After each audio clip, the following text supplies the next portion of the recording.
rual hui du te kan na in dam thin mo ti in von lo chi bai ka bu ka che zo khopia chuni ren vui zo lo in sunai ya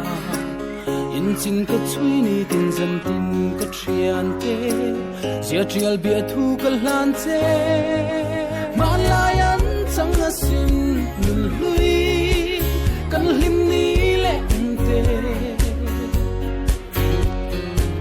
du tin kan sam ziru ngei po kha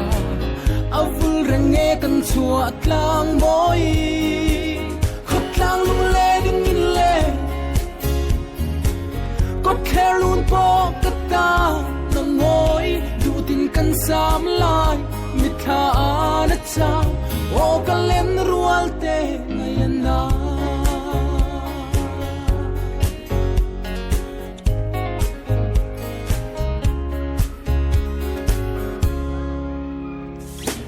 kwanu mal so min hun le ni ten hun pui kut pui tar chu pui ma se bang ren lai the mol lo ve nun hui to na sui leng shilang hia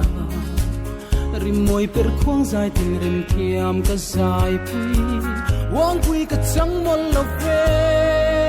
malayan chang na sin nun hui kan lim ni le te